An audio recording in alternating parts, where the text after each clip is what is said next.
What if an explosion was so intense that it left almost nothing behind? What if thousands were reported burned beyond recognition, not by poison gas, but by heat so extreme it erased evidence of life itself?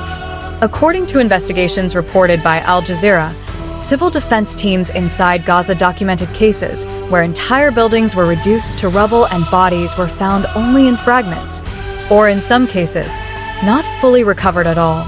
The figure being discussed, nearly 3,000 people unaccounted for in the ruins, comes from comparing known occupants of destroyed homes with the remains that rescuers were able to retrieve.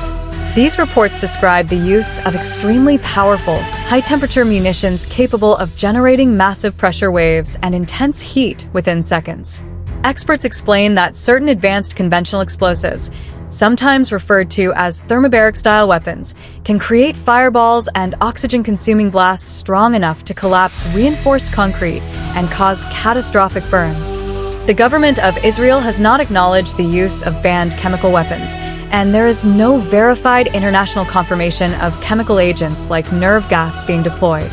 Instead, the debate centers around the devastating impact of modern high-yield explosives and whether their use in densely populated areas violates humanitarian law. For families searching through debris, the distinction between chemical and conventional may feel meaningless.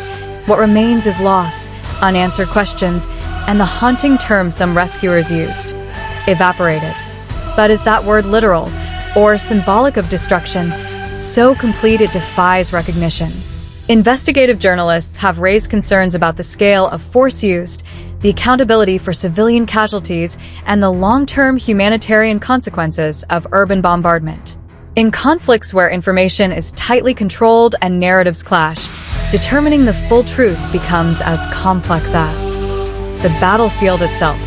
So, what really happened inside those collapsed neighborhoods? Were these ordinary explosives used with extraordinary intensity, or something more controversial?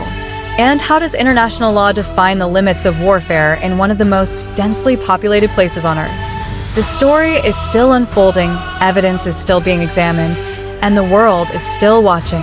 If you believe these questions deserve deeper investigation and transparent answers, stay with us, because this mystery isn't just about numbers. It's about accountability, humanity, and the search for truth in the smoke. Subscribe, follow, and share, because understanding what's happening matters now more than ever.